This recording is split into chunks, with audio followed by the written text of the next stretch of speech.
রোদে বা ফ্যানের হাওয়াতে শুকিয়ে নেওয়ার কোনো ঝামেলা নেই। মাত্র 5 মিনিটে তৈরি হবে এমন আলুর চিপস। ভিডিওতে বলে দেবো বেশ কয়েকটা টিপস, যাতে সবাই এই চিপসগুলো মাত্র 5 মিনিটে বানিয়ে 1 মাস ধরে কৌটোতে ভরে রাখতে পারেন। দেখুন কেমন, এর শব্দ শুনলেই বুঝতে পারছেন। একটা ভেঙেও দেখাচ্ছি, কীরকম মচমচে হয়েছে এগুলো, দেখুন।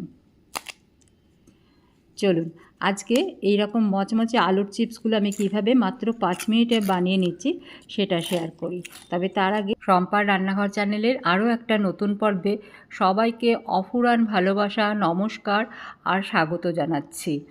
খুব জরুরি একটা টিপস প্রথমেই শেয়ার করে নিই।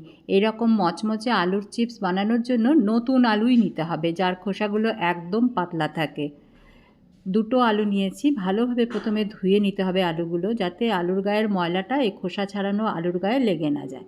ভালোভাবে খোসা ছাড়িয়ে নিচ্ছি, তারপরে জলের মধ্যেই ডুবিয়ে রাখবো।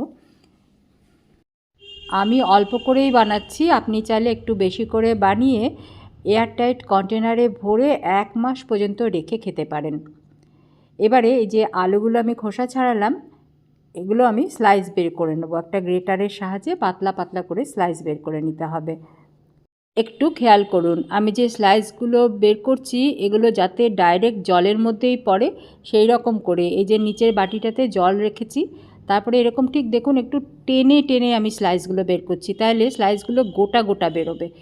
বেশি তাড়াহুড়ো করে এরকম ছোট ছোট করলে কিন্তু স্লাইসগুলো ভেঙে ভেঙে যাবে। একটু লম্বা টান দিলে গোটা গোটা স্লাইস বেরোবে। এরকম করে আমি করে নিচ্ছি।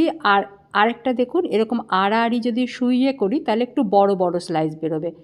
পছন্দটা আপনার, তবে বড় বড় স্লাইস বের করলে অনেকটা তেলে ভাজতে হবে, কারণ এগুলো ডুবো তেলে অল্প অল্প করেই ভাজতে হবে। একসাথে অনেকগুলো দিলে ঠিক মতো ভাজা হবে না।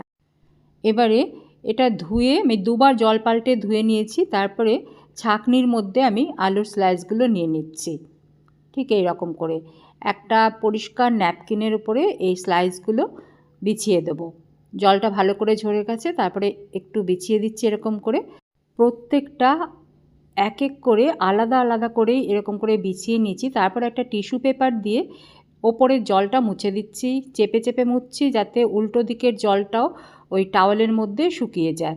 আপনি চাইলে একটা পরিষ্কার ন্যাপকিন দিয়ে ওপরে পুরো বিছিয়ে 2 হাত দিয়ে চেপে ওপরের জলটাও শুকিয়ে নিতে পারেন। এরকম করে করলে কিন্তু আর আপনাকে রোদে রাখারও ঝামেলা করতে হবে না, ফ্যানের হাওয়াতেও শুকিয়ে নিতে হবে না। আর ঠিক 5 মিনিটেই কিন্তু আলুর চিপস তৈরি হয়ে যাবে। ওগুলো শুকিয়ে গেছে। এবারে একটা বাটির মধ্যে অল্প একটু নুন নিয়েছি, আর একটু জল দিয়ে নুনটা গুলে রাখছি। এই নুনের পরিমাণ কিন্তু খুব বুঝে দেবেন, কারণ অল্পতেই এটা নোনতা হয়ে যায়। তেল খুব ভালোভাবে গরম করে নিয়ে আঁচটা একটু কমিয়ে দিয়েছি, পুরো লো নয়, মাঝারি আঁচে এগুলো ছেড়ে দিলাম আমি। কিছুটা স্লাইস একসাথে সবগুলো দিতে যাবেন না, তাহলে কিন্তু ভালো মতো ভাজা হবে না। 2 মিনিট সময় ধরে আমি মিডিয়াম আঁচে এগুলো ভেজেছি কিছুক্ষণ, তারপরে আঁচটা বাড়িয়ে দিয়েছি। আঁচ বাড়ানোর সাথে সাথেই এরকম করে ওই নুন গোলা জলটা অল্প পরিমাণে দিয়ে দিতে হবে, তাইলে আলুর স্লাইসগুলো নোনতাও হয়ে যাবে। আর আঁচটা যে বাড়ানো হলো তাতে কিন্তু আলুগুলো লালচে হয়ে যাবে না। ঠিক এইরকম করে যখন ভাজা হয়েছে একটু নাড়তে হবে, নাহলে 2-1টা মাঝে মধ্যে লাল হয়ে যেতে পারে। খারাপ লাগবে না খেতে, কিন্তু ভালোই লাগবে। এরকম করে ভাজা হয়েছে পরে আমি তেল থেকে ছেঁকে এগুলো বের করে নিচ্ছি, আর বাকি আলুর স্লাইসগুলোও ভেজে নিচ্ছি। আরেকটা ইম্পর্টেন্ট টিপস বলবো, এই যে ভাজা চিপসগুলো এগুলো কিন্তু কোনো প্লেটে বা টিস্যু পেপারের উপরে রাখবেন না, এরকম করে একটা ছাঁকনিতেই রাখবেন, যাতে ভেপারটা নিচ থেকে জমে গিয়ে এগুলোকে আবার নরম করে দিতে না পারে। বাকি আলুর স্লাইসগুলোও ভেজে নিচ্ছি, আর ওরকম করেই ছাঁকনির মধ্যে আমি রেখে দিচ্ছি। একবার পরিবেশন করেও দেখাচ্ছি যে এগুলো কতটা মচমচে হয়েছে।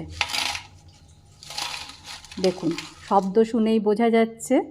এবারে একটু চাট মশলা বা লঙ্কার গুঁড়ো, গোলমরিচের গুঁড়ো, পেরি পেরি মশলা, ম্যাগি মশলা আপনার যেমন ইচ্ছে সেরকম একটু ছড়িয়ে দিয়ে পরিবেশন করতে পারেন। গরম ভাতে, ডালের সাথে সাইড ডিশ, বা চায়ের সাথে এরকম করে চিপস একটু সস দিয়ে দিলেন, খুব ভালো লাগে খেতে। রেসিপি ভালো লাগলে লাইক আর শেয়ার করবেন। সবাই ভালো থাকবেন, সুস্থ থাকবেন। আজকে তাহলে আসি, ধন্যবাদ।